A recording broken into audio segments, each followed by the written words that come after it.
Take your seat. All right, so please help me welcome our assistant minister and presider this morning, Reverend Nancy Woods. Yes, we love Reverend Nancy around here. And so we're all going to take a deep, conscious breath together. Relax. We made it to church. Just allow ourselves to use the breath to anchor us in this eternal now moment as we come together for our call to service, which we call lighting the flames of faith. And we perform this ceremony to promote the universal consciousness of life, which acknowledges that all peoples, all faiths, all sentient beings come from the one great universal presence which we call spirit. Fundamental to this truth is the unifying nature of all religious thought and experience, which we honor here this morning.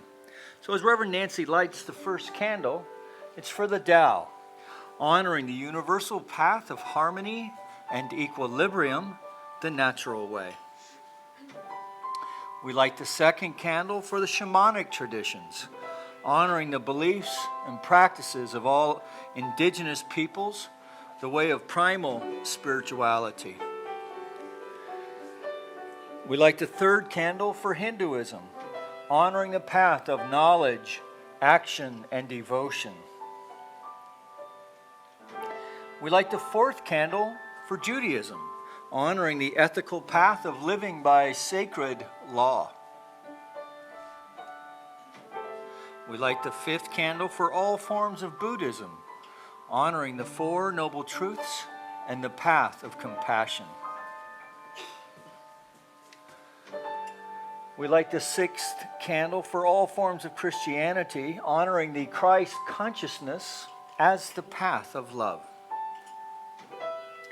The seventh candle we light for all forms of Islam, honoring the path of submission to the will of God as the highest calling. The eighth candle we light for the universalistic religion of Baha'i, honoring the path of unity and peace. We light the ninth candle for all forms of new thought, honoring the metaphysical path of mental healing through the practice of universal spiritual principles. The 10th candle we light for all those who are as yet unaware of the power and presence of Spirit in their lives and for the space we hold for them here at our center. And as Reverend Nancy lights a healing candle, please put silently into the light the names of anyone you wish to have experience the healing flame of God's eternal love.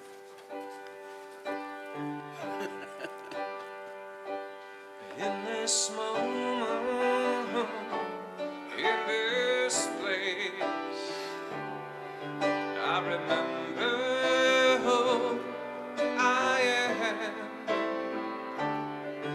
Letting fear and worry fall away from me. I open my eyes and I see there is only love. There is only love. Love that heals, love that sets us free. There is only love.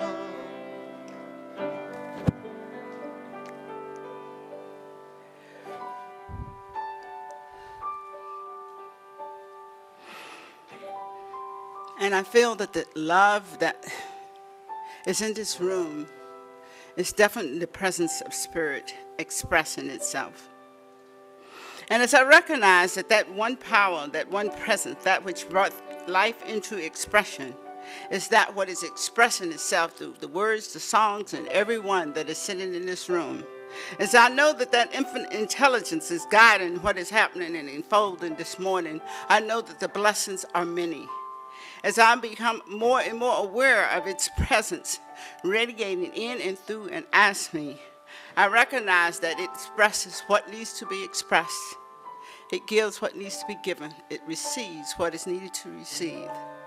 And as I accept that that presence is in charge and doing everything that takes place this morning, I feel the wonder of knowing this truth and understand and accept the glory that I am experiencing is my gift in life. So as I allow this understanding to unfold through me, I realize the oneness and the multiple expressions of it all around me. And know that the gift is for us all. So it's with great joy and appreciation, I say thank you. And as I embrace this idea, I welcome each one to embrace it with me as we say together, so it is.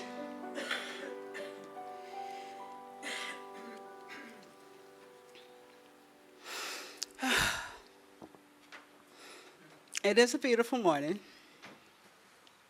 I'm very happy to be here.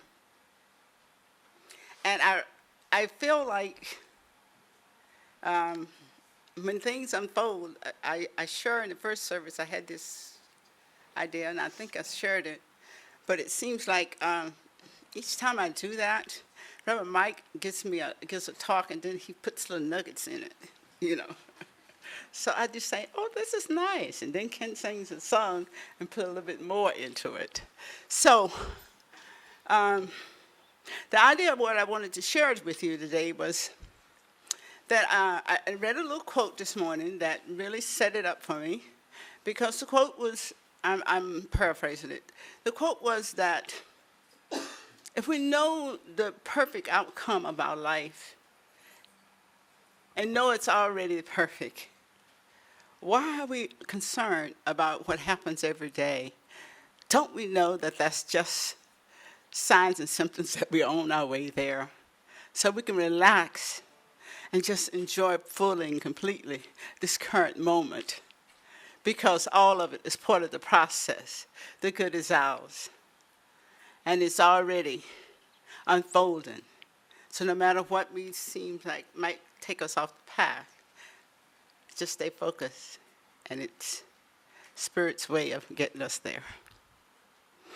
And the reason I was sharing that was because I had this grandiose idea once that I was going to heal my knee, and I just kept thinking it because I stayed on the other side and was going to heal it, so it never got, I kept thinking about going to. So I decided that I was going to have surgery, and then one day it just happened. Everything just fell into place, you know. My friend called me and told me about a doctor that was the best, and I did that. And I went and had the surgery, and he was the best. I went through surgery and had no pain, and it was the miracle of my life. And so when I set the time to have the second surgery, March the 1st. But then I was told by the doctor, no, that's too early. I was told by my friends, nah, that's too early. I have a bunch of nursing friends. You know, so I said, okay, well, maybe I'll have it this summer. So when I went to visit the doctor to have my last visit for the one that I had the surgery on, he said, you're limping too much. And I said, I know, the other one is a little sore. And he said, well, we got to do something about that. So his assistant walks in and he said, why don't we do surgery? And he said, we don't have any openings. He said, yes, we do. We just got a cancellation. And I said, I was a little odd. And he said, can you do it? And I said, yeah. Because I'm telling you, I was a little bit shocked myself. And I realized that Spirit really was already in charge. And the week I set March 1st having the surgery, it's happening. So Tuesday I have my other repair. So I have to say that if we just stay in the moment and stay focused, Spirit does kind of carry us through all kinds of experiences that we have in life. And I feel really grateful because I feel like once more I've been tapped on the shoulder and told that I'm guiding you, I'm carrying you, and I'm helping you. So I'm very grateful for that. And thank you for letting me share that.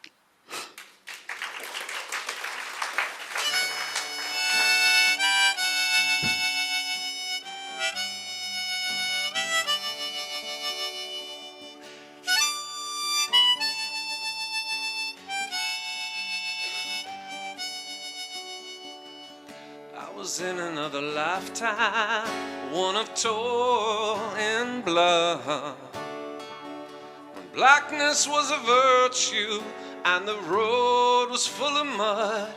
I came in from the wilderness, a creature void of form. But come in, she said, I'll give you shelter from the storm.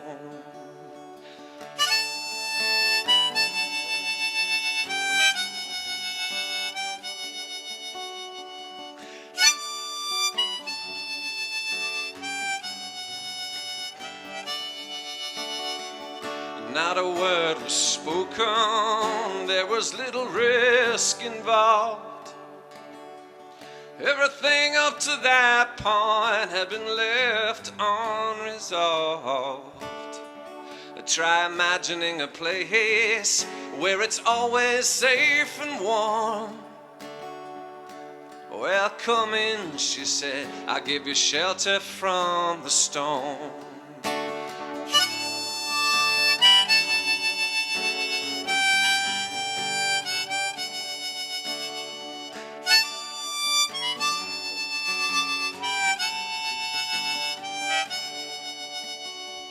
Suddenly I turned around, she was standing there with silver bracelets on her wrist and flowers in her hair. She walked up to me so gracefully and took my crown of thorns.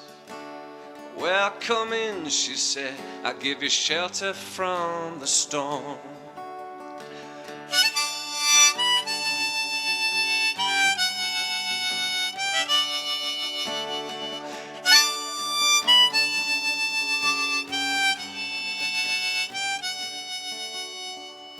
In a little hilltop village, they gambled for my clothes. A bargain for salvation, they gave me a lethal dose. I offered up my innocence and got repaid with scorn. But come on in, she said, I'll give you shelter from the storm. Come on in, she said, I'll give you shelter from the storm, yeah. Come on in, she said, I'll give you shelter from the storm.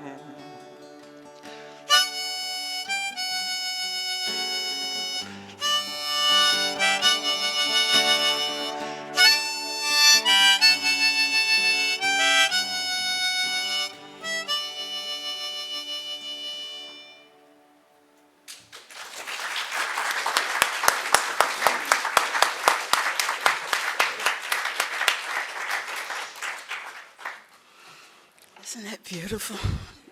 Oh, thank you, Ken. Thank you very much. Thank you very much. Thank you.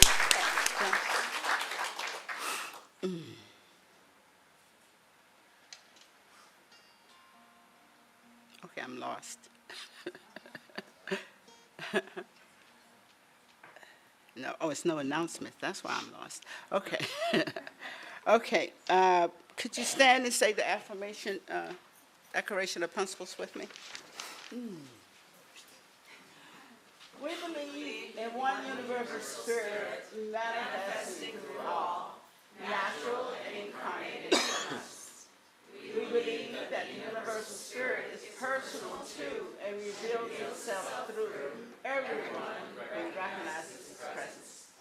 We believe that our faith operates on A law of mind, which automatically manifests in our experience according to that faith.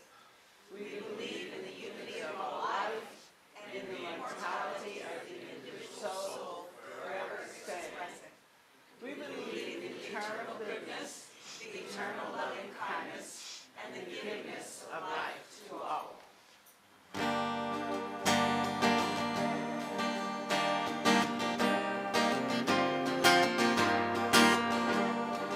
I am the heart, I am the hand, I am the voice of spirit on earth, and who I am and all I do is a blessing to the world.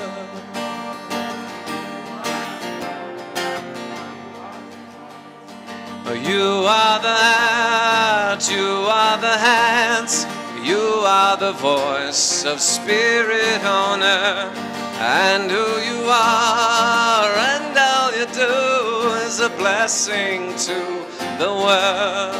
Yeah. We are the heart, we are the hands, we are the voice of spirit on earth, and who we are and all we do is a blessing to the world.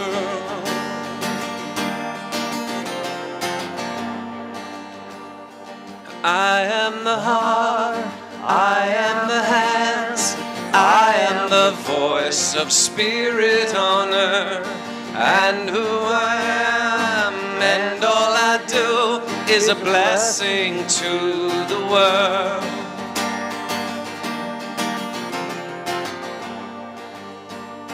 You are the heart, you are the hands, you are the voice of spirit on earth, and who you are and all you do is a blessing to the world.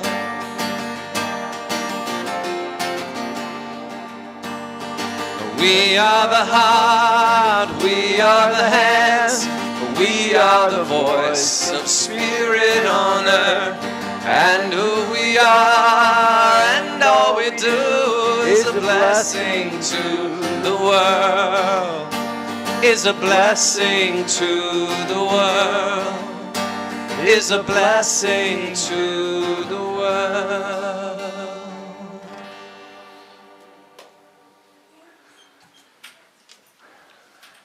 That'll set a vibe, huh? Yeah, it's nice.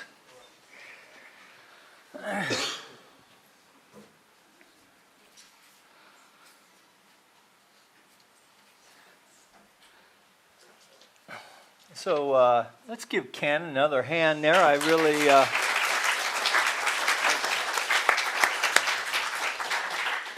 Shelter for the storm, yeah. I was mentioning to our friends in the first service that, you know, Dylan is kind of the spokesperson for a generation, I suppose. But I love hearing other people interpret him. So, and I had never heard the imagery of, you know, the Christian imagery of, you know, of Jesus, you know, setting down the crown of thorns, and in a way, kind of being welcomed by the feminine, right, the sacred feminine, and acknowledging, you know, Calgary and all of these different images. So I never. I don't know why I wouldn't heard that back in the day. But, you know, it was a little different time. So today's talk title is The Happy Dance. And so, no, I'm not going to do the Dougie or anything like that because I can't. But that is the talk title that I came up with. So let's see what happens here. This offering from Ernest Holmes that our need for happiness is psychological because the mind is morbid without it. Morbid, what a great word. Dark. Yes. And it is physiological because the body cannot be well without it. So even in this day of modern medicine is recognizing that what we think affects our body temple. So that's kind of a no-brainer these days. Yes? Yeah, I would say so. So, and then there's another way of looking at the happy dance, and that's, I always like this image of Snoopy. You know, even when I was a kid, it does kind of, is it evoke? Is that the word? Yes, the right version of that word. So evoke that sense of, you know, we can all relate to that. And I'm sorry to say that I have a lot more in common with this guy than I'd like to admit to. Kind of dance like that, yeah. So, and then this image, this taken from the hills up in Tehachapi a few years back. And so for me, being in nature and witnessing the diversity and the beauty of nature is something that always lifts my heart. And so there's a lot of life that we are called to experience that can be uplifting. And at the same time, we recognize that there are challenges within it. And how do we square one with the other? So another thing that has me personally kind of excited about is that we are featured in this special edition of Newsweek. So you can find it at CVS, which is cigarettes, vitamins, and stuff. Yeah, so this is some of the stuff. And that's not mine, that's Jason Love, the comic. Yeah. Anyway, we have an article in there. We are featured in an article about spiritual education. So you might want to check that out. I have it out on the window. It's also posted in the fellowship hall over in the corner there. So check it out.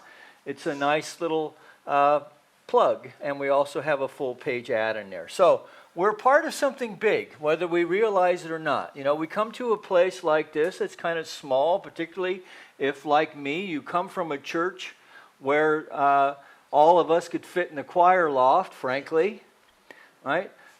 And it's hard to see that we are part, that a little center like this is part of something much bigger. That it is part really of a leading edge in spiritual thought that we call new thought, even though the new thoughts aren't all that new, right? So a lot of the thinking that is incorporated into this teaching that we call religious science goes all the way back to Plato and the Neoplatonists, for instance. But it doesn't make it any less relevant today. And perhaps as an expression of ancient wisdom in modern times, which many religions adhere to, this is yet another way of experiencing that expression. So as I spoke to last week, we are part of something big. Here we are on the emerging edge or the leading edge of a spiritual revelation, I suppose. Maybe a blossoming. Maybe we're the third enlightenment. So right. So and when we study American history, there's been the first enlightenment, the second enlightenment. Maybe we are in the midst of a third enlightenment, which is now global in its reach because we are now a global people, like never before in human history. Especially when you consider our smartphones, right? So a new idea, certainly a new image, flattering or otherwise, can be flashed around the planet in a matter of minutes now. And that in itself is affecting huge changes in attitudes, maybe even on some level mores of we as a global community and how we fit into that. So we are on the leading edge, and sometimes that can feel like we're out there on our own, that we are the outliers in a way. And possibly we are. But what I know about that is that you and I are part of a greater movement committed to spiritual living that has as its vision awakening humanity to its spiritual magnificence. And the way that we are going about our business in that way, that our intention here is to create, which isn't really the right word. It's really what we're looking to do is to cultivate an awareness of a field that already exists, where all religious thought and experience can come together in mutual respect and acknowledgement that all peoples, all perspectives have value. Now, I realize that this is an idea that can make some folks crazy. For it has been said to me, and probably by some of you, that this idea of standing for all religions, that if you stand for all things, you stand for nothing. That there's got to be a principle, a guiding principle that's black and white. In fact, it's become so indoctrinated, I think, in our culture that we have even put forward leaders because even if we didn't agree with him, at least he stuck to what he believes. Even if some of it, on reflection, did not have much logic in it. Think of some of the calamities of the world that have had to have been addressed just in ways of racism, around feminism, right? Well, that's just the way it is. I believe it to be so, so it's so. Gee, he's really got the conviction. So this is a basis of how fundamentalism works, right? This either-or idea is a root of fundamentalism. So whether it's Catholic, so from my background, Irish, it can be Catholic Protestant, Catholic versus Protestant, Islamic versus evangelical, Republican versus Democrat, or even religious scientists versus other faith systems. So we have to be aware of this trap as well. We're enlightened, they're not. We're vibrating at a much higher level than all of them down there. No, it's all one thing. We have to stay out of the trap, that trap of judgment, of divisiveness. Now, I think personally that the fundamentalist viewpoint is a rather seductive one because it is rooted, I think, within us this deep-seated longing for simplicity, right? Fear, no fear. Threat, no threat. Black, white. A simplistic view of our life and by extension, our communities and how we live then locally and now, for sure, globally. Now this makes complete sense if you just contemplate for a moment with me that in our past as humans, it has been in our nature to name and classify. So if we look at the Hebrew story of Adam and how he went through the garden, and we're told that whatsoever Adam called every living creature, that was the name thereof. So we go around and we start naming all these different things, right? So we have in this process, in this quite natural process of naming and classifying, of qualifying and quantifying, a method that underscores me, and other. Yes? It's like natural, right? If we look in the natural world, there's me, and then there's this table.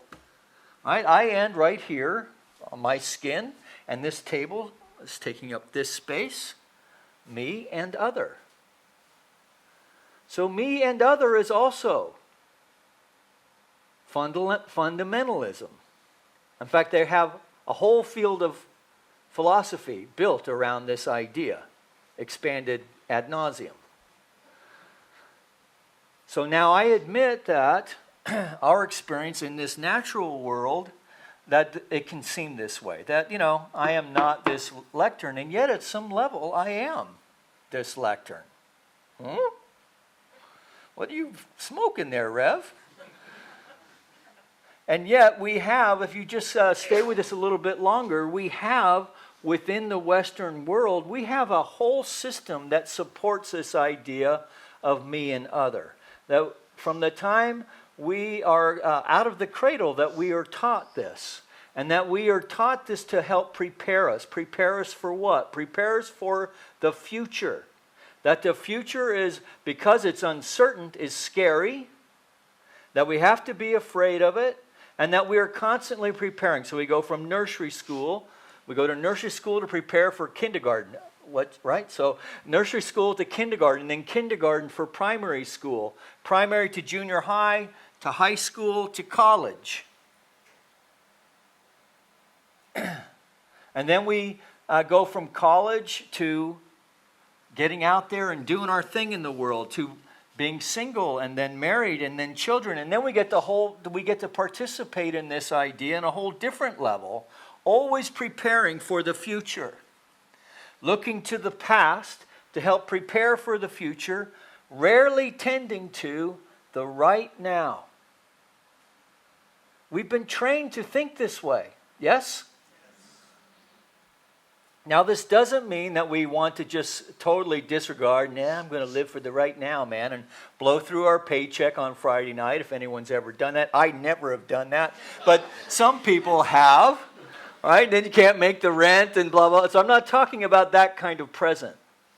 I'm talking about bringing my full consciousness to this moment, to moment, to moment, to moment, so that I can appreciate things like this, and in fact, that I don't even have to go physically to a place like that, but whatever that feeling evokes within me, that I can cultivate that within my consciousness in a conscious way.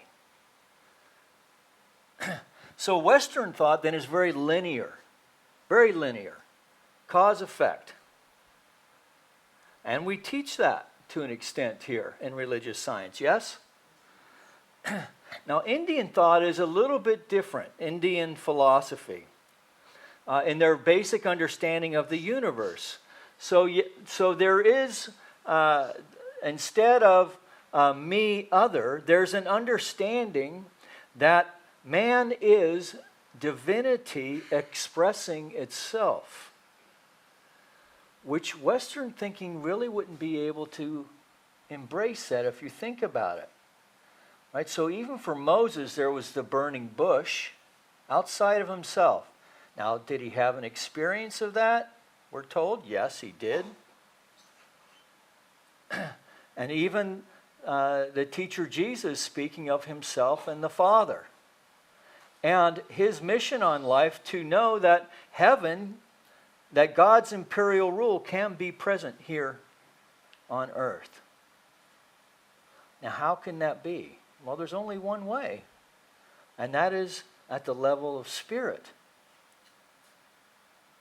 At the level of spirit. So in Indian thought, this idea of the universal being individualized within each one of us, expressing as itself, that there is no separation, except for the dream in which we live, or Maya, the illusion, until we awaken. So the Atman, the self, is within all sentient beings. It is within you, it is within me, it's within this seemingly solid, right? And don't try to prove otherwise by hitting me with this thing, because my consciousness isn't that strong yet. But you get where I'm at. That there is some indwelling essence. So considering this for a moment, considering this me-other idea, consider then the Big Bang. Right? So the Big Bang, when we consider it, happened billions of years ago, yes? That's what we were told. that in fact it's still expressing, that the universe is moving away from itself and so forth. That we are separate from it, the Big Bang. And yet, as Alan Watts spoke to many years back, that if you consider it for a moment, that we are the Big Bang. Think about that for a moment. We are the Big Bang in expression right now. And that it's going to continue to express itself. That we are the logical expression of the Big Bang. Whatever that singularity that compressed itself and then exploded. In fact, we're told that that universes are expanding and contracting all the time. And I would say that this is, in fact, the demonstration of consciousness, of God consciousness, of intelligence, if you like, expressing itself as intelligence throughout this manifest universe. As consciousness. So that everything has an essence of the divine within it. And that we are the one creature, at least on this planet, that is aware and aware that it's aware. That it thinks and it thinks about thinking. Now that's a real mind blower if you think about it. So then what does that mean for us when we consider this idea of all of these different religions, the way that we see life, the way that we argue and can really get caught up in the whole thing? We see it being demonstrated wonderfully right now in the outer realm, is that there's really only one thing at work, and that is consciousness. And it happens to be one of the core tenets of our teaching, that we teach the oneness of life. This is a core idea, expressing as consciousness, expressing as you, as the individualized expression of spirit itself, with all of its aspects of love, of light, of intelligence, of truth, as we understand truth to be. And then how that, nice catch, and how that reacts, and how that, expresses itself as this thing called life. And if it's consciousness, and we are aware of our consciousness, and by the way, our conscious thought is 5% of our brain activity. 5%, 95%. Subconscious or unconscious. Thank God, right? How would you like to go to your heart? Beat now, beat now, beat now. Right? Or I better take a breath. Right? So thank God. And yet at the same time, we do have underlying levels of thought that are downloaded into us that may not be serving us, that may be keeping us held bound, that may be keeping us held into the idea that we're being victimized by the world, that they're out to get me. And this does not serve us. The truth is that there is no thing out there against us. That if we are one with the Spirit, then we are empowered by the infinite power and presence and intelligence of God, longing to express itself in whatever calamity we can think up. And I've cooked up some doozies, believe me. But what I know is that through the power of thought, used consciously,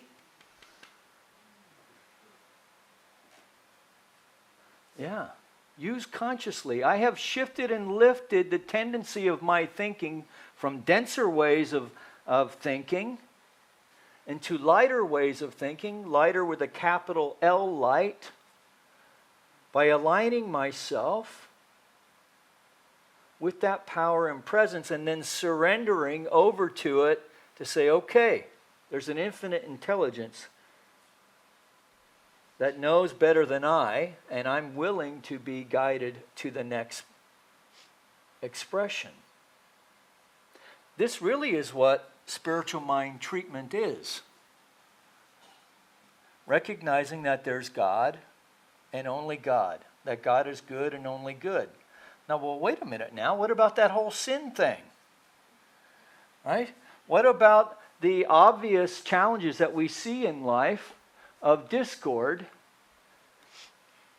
What about that? Well, if you consider that nothing can exist, let me put it to you this way, and this is Alan Watts speaking to this. If we consider the challenges of our life as not being separate, as being something different or outside of ourselves, and he asks us to consider the idea of the box. So you can't have a box without having an inside or an outside. That we can't have a that we can't have a front without a back. That we can't have a coin without a tail and a head. And so in this way, the challenges of our life then are paired with an expression of good. But we have to be able to pull away from that to see the oneness of all of it. To see that there is some kind of weird unified duality expressing. Now, how do we make that happen? Through the power of our thought. How do we empower our thought? Through what we call the practice of spiritual mind treatment, which is really just calling spirit power into the equation. So it's like the ultimate Power Ranger. Right? I need spirit power now.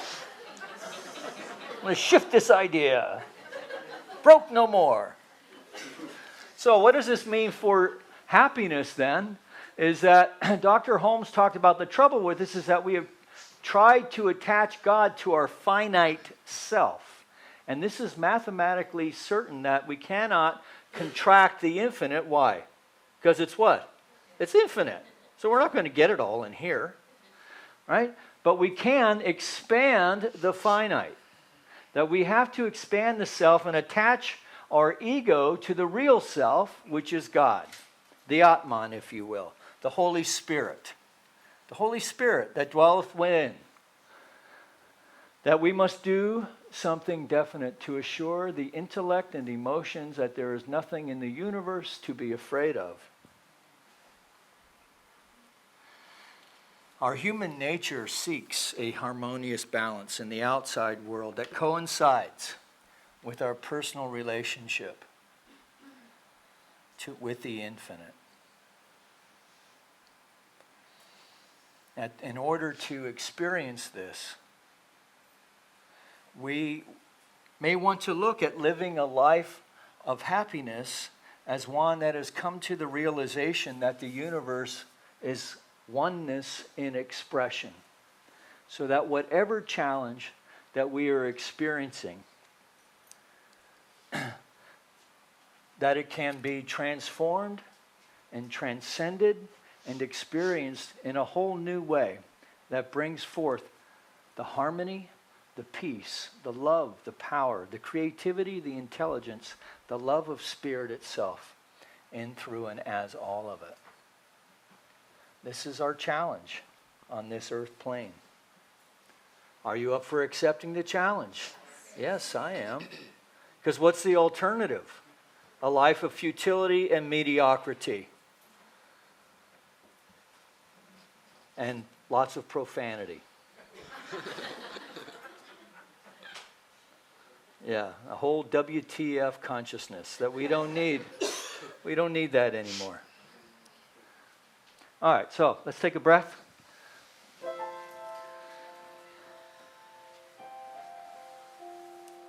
So today, as we keep holy the Sabbath, let us consider this idea that we are the Big Bang banging.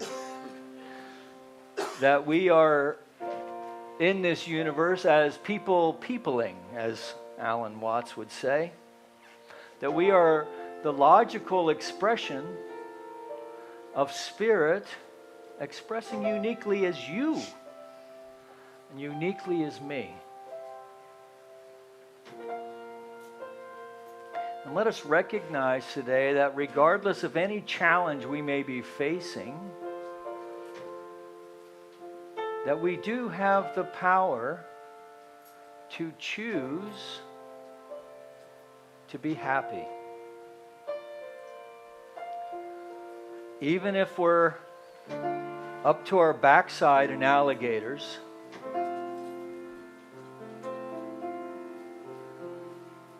to know that we are life in expression, that we are one with the eternal. And so let's look for ways today to express that, to express the peace, the harmony, the love, the intelligence, the creativity that God is.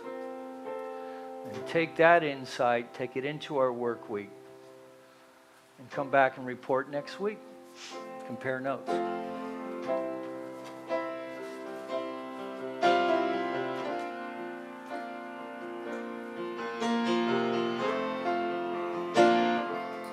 When I was a boy each week, Sunday we would go to church and pay attention to the priest, and he would read the holy word and consecrate the holy bread. Everyone would kneel and bow. Today the only difference is that everything is holy now. Everything is holy now. And when I was in Sunday school, we would learn about the time that Moses split the sea in two and Jesus made the water wine. But I remember feeling sad that miracles don't happen still. But now I can't keep track, 'cause everything's a miracle. Yes, everything's a miracle.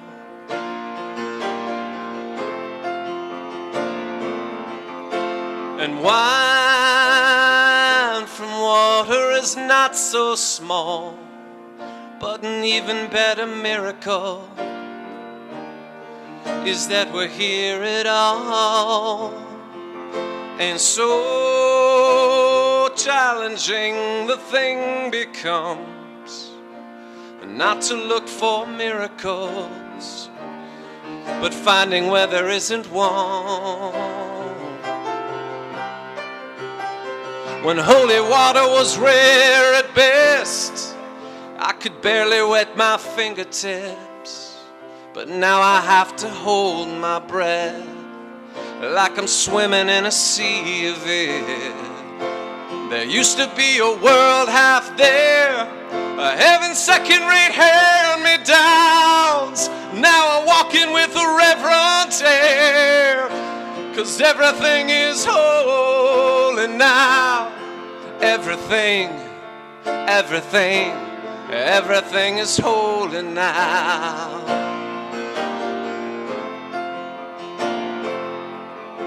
And reading a questioning child's face, and to say it's not a testament, that would be hard to say. And to see another new morning come, and to say it's not a sacrament, I tell you that it can't be done. This morning outside I stood, I saw a little red-winged bird shining like a burning bush and singing like a scripture verse. It made me want to bow my head and remember when the church let out, how things have changed since then, 'cause everything is holy now. everything, everything is holy now. Everything, everything, everything is holy now. Yes, everything, everything, everything is holy now.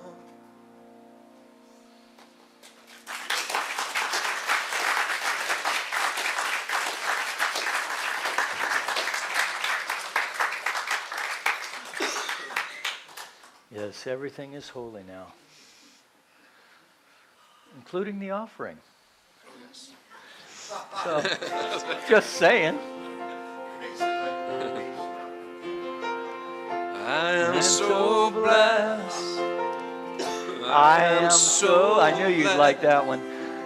I am so grateful for all that I have. I am so blessed. I am so blessed. I am so grateful. I am so blessed. I am so blessed. I am so blessed. I am so grateful for all that I have. I am so blessed. I am so blessed. I am so grateful. I am so blessed. I am so blessed. I am so blessed. I am so grateful for all that I have. I am so blessed. I am so blessed. I am so grateful. I am so blessed. So let's just take a deep breath. Going within one more time, recognizing that the gifts presented here this morning are a demonstration of consciousness that knows and knows that it knows that God is the source, the substance, our supply. And so as a heart of community, we accept these gifts. As we know, together they go forth to heal, to prosper, and to bless the life of each person present here this morning and anyone connected to this center in any way, that this blessing extends out and includes our friends here in our community of Granada Hills, our city of Los Angeles, our state of California, our United States of America, all of its churches, temples, mosques, schools, universities, the people who attend them, the people who support them, that our planet as well, that we recognize that it is the one mind of spirit in expression. And to the extent that we know this to be so, we see it demonstrating in all ways, great and small. This lifts our heart and allows us to live in a state of grace, which is spiritual living. And together we acknowledge this by saying, and so it is. So please help me thank our ushers this morning. So lovely Rita and sweet Sue. And so as we get the kids in, we do have a couple of announcements. So is tonight the Abraham this afternoon, Michael? So we have a practitioner meeting later today. Mike's going to be heading up the Abraham Hicks study group. So if you're down with that, come join them. We have our annual meeting. So please, even if you're brand new, you are most welcome to come join us at the annual meeting, which is, what was it, the 20th? Was that what it said? 20th, yeah. So it's after this second service. We report on where your money went, and how that looks into years past. But also, we also articulate a vision for the center moving forward. And you also get a report on the various ministries that we offer here at the center. So, so please come, and then we share some food. So, and that's always good. Hey, Alex, how you doing, man? Well, what have you all got there? We made shamrocks, Shamrocks? and then we wrote down what we want to happen in our lives, or drew pictures. Nice. Very nice. Nice job. Thank you for sharing. Yes, let's give the kids some love. And do we have any tweens? No, the tweens aren't in. So, what am I? It seems like I'm forgetting an announcement, but I can't remember what it is. So, Les Miserables. So one of our teens is got one of the lead parts in Les Miserables at Granada Hills High School. There's a poster out there. You'll see Annabella's picture on it. So we'd love to support her by checking that out. I understand she's really excellent in it. So please check that out. The spiritual living articles posted up there. And so let's get on out of here. Thank you all for being here. It's great to see. Some of you haven't seen in a while. It's great to see you. And you want to pray us out, Rev? So as the practitioners circle this room in love, it is with a consciousness of gratitude for each one that has attended and shared their consciousness and awareness with us. So it's in this consciousness of gratitude that we know that we go forth to share this awareness, this love, and this joy, and this happiness that has been awakened in our hearts. And know that each one of us has it within us, and it is such a joy to give it away.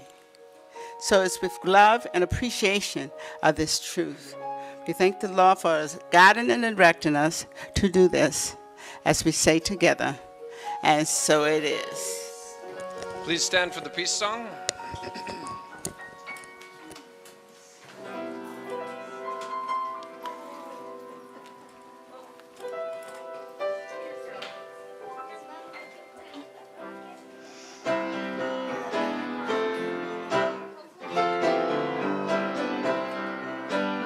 Let there be peace on earth, and let it begin with me.